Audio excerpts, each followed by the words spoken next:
There's a subtle confusion that influences much of our modern lives. People frequently talk about freedom, independence, and choice.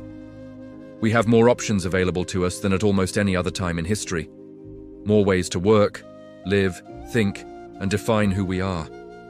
Yet many lives still feel oddly directed by external forces, not through coercion, but through the atmosphere around us, by expectations that we quietly absorb over time, by rhythms we never consciously chose, by standards that come preformed. A person can make their own choices and still feel guided by something they've never fully examined.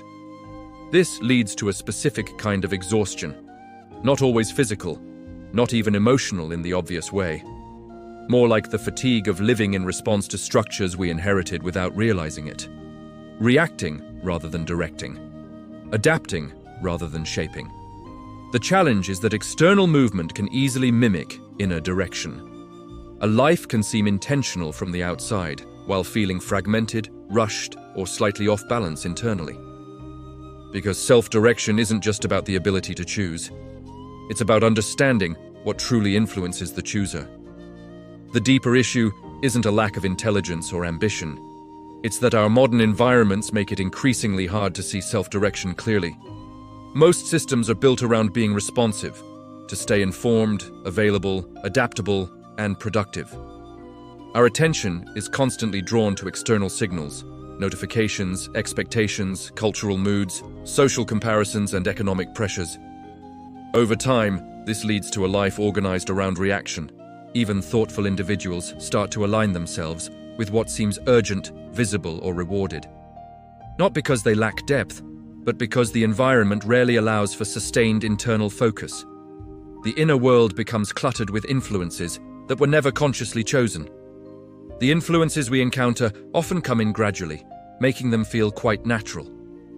People might think they are following their own values, yet they may be unconsciously adhering to borrowed ideas of success, relevance, or meaning.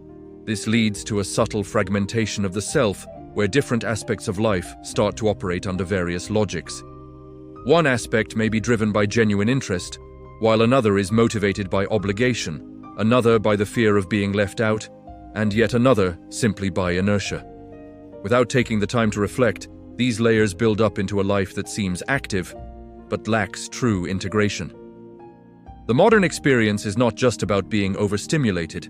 It also involves being overly directed by outside influences. Our attention is constantly shaped before we even have the chance to shape it ourselves. In this state, self-direction can easily be mistaken for mere preference.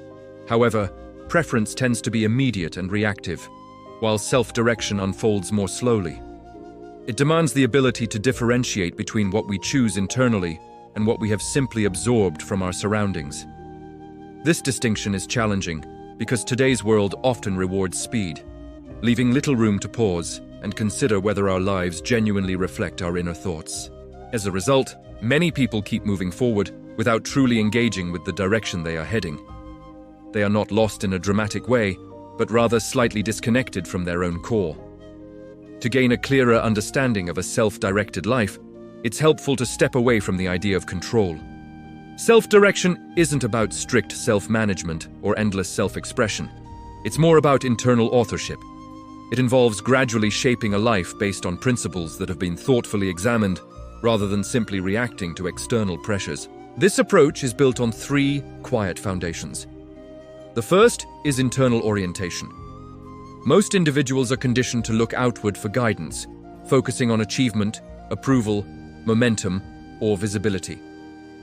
These external factors become the main reference points through which they interpret their decisions. External orientation can lead to instability since the standards we rely on are constantly changing. What seems important one year may lose its significance the next. The meaning of things often shifts based on the environment around us. In contrast, internal orientation takes a different approach. It poses a quieter question. What remains significant, regardless of the current cultural trends? This doesn't imply a rejection of the world. Rather, it suggests cultivating a stable inner reference point that allows for more intentional engagement with our surroundings. Without this inner orientation, life can become reactive and lack direction. While attention may shift easily, it often lacks continuity. Internal orientation fosters that continuity, enabling decisions to arise from a deeper foundation instead of being swayed by fleeting emotions. The second key aspect is selective commitment. Living a self-directed life isn't about being endlessly open. It's about making conscious choices to limit ourselves. Each commitment helps to focus our attention, and every obligation provides structure. Since our attention is limited, the overall shape of our lives is largely influenced by what we consistently return to. In modern culture, freedom is often viewed as having no limits. However, the lack of boundaries can lead to a scattered existence rather than true freedom. When a person tries to pursue too many paths at once, they may lose the ability to experience depth in any of them. Selective commitment brings back that depth by allowing us to exclude certain options. Not everything needs to be chased, not every opportunity must be taken, and not every possibility is essential. This approach fosters coherence, creating a narrowing effect that helps meaning build up rather than scatter. Over time, a quieter kind of freedom emerges. Not one that comes from endless expansion, but one that arises from having clear structures. The third foundation is temporal integrity. Many lives are lived in fragmented moments, interrupted by urgency or distraction. However, self-direction requires a sense of continuity over time. A self-directed life isn't formed by being endlessly open. Instead, it takes shape through conscious limitations. Each commitment helps focus our attention, while every obligation provides a framework. Since our attention is limited, the essence of our lives is largely shaped by what we consistently engage with. In modern society, freedom is often seen as having no boundaries. However, a lack of limits can lead to a scattering of focus rather than true freedom. When a person tries to pursue too many paths at once, they often lose the ability to delve deeply into any one of them. By making selective commitments, we can regain that depth through exclusion. Not every opportunity needs to be chased, and not every possibility should be deemed essential. This selective approach fosters coherence, a narrowing that allows meaning to build up instead of spreading thin. Over time, a quieter kind of freedom emerges. It's not about endless expansion, but rather about having clear structures in place. The third essential element is temporal integrity. Many lives are lived in fragmented moments, interrupted by urgency or distractions. Yet, self-direction demands continuity over time. It's about staying connected to our core values, even as circumstances shift. Temporal integrity ensures that our daily lives are not completely detached from what we truly value. There's a connection between long-term significance and our everyday focus. This doesn't mean we need to be perfectly consistent. It's about remembering what truly matters before we get swept away by external pressures. Without temporal integrity, our sense of self can become episodic, easily swayed by whatever is most pressing. But when we maintain continuity, our identity becomes more stable, not rigid, but integrated. These three foundations, internal orientation, selective commitment, and temporal integrity, don't guarantee certainty. Instead, they provide structure, which fundamentally alters our experience of life. A self-directed life isn't about being completely free from outside influences. No one can claim total autonomy. Instead, it's about how much a person's inner self actively shapes their life's path.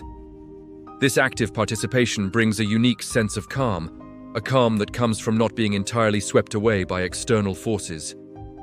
It's the understanding that, despite changing situations, there's a stable connection between what we focus on, our values, and our actions. It may not be perfect alignment, but it's a deliberate one, repeated time and again. This is where self-direction starts to emerge as a kind of intangible luxury. Not luxury in terms of wealth or excess, but as a sense of inner harmony. It's the luxury of not relying on every outside cue to set your priorities. It's the luxury of taking the time to think things through clearly before making decisions. It's about living by principles that you've consciously chosen, rather than those that have been unconsciously passed down to you. In many situations, our attention is constantly being pulled in different directions, toward urgency, performance, visibility, and comparison. Over time, this can lead to a fragmented inner experience, making it feel like life is always reacting to external stimuli.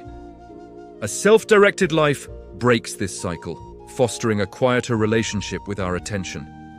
This isn't about withdrawing, it's about creating intentional structures.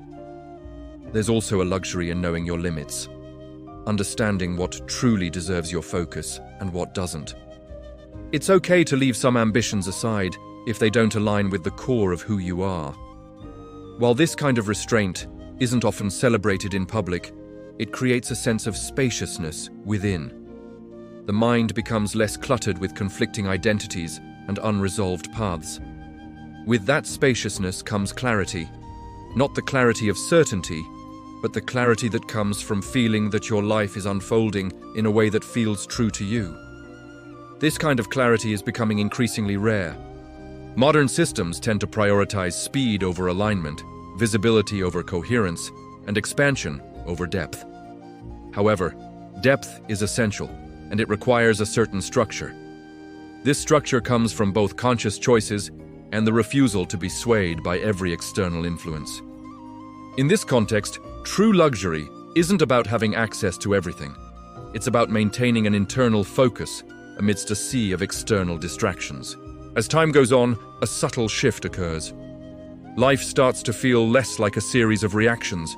There's a greater connection between our thoughts and actions, more space between our impulses and decisions, and a clearer understanding of what truly fits within our life's framework. This doesn't eliminate uncertainty, but it alters how we relate to it. Our sense of direction becomes less reliant on external clarity, as we cultivate an inner compass that remains steady even when our circumstances change. Perhaps the most profound realization is that a self-directed life isn't about controlling every aspect. It's about fostering a conscious relationship with the elements that capture our attention over time. This involves gradually building a robust inner structure that guides our existence. In a world filled with competing forces trying to shape our minds, there's something profoundly grounding about learning to organize our thoughts from within.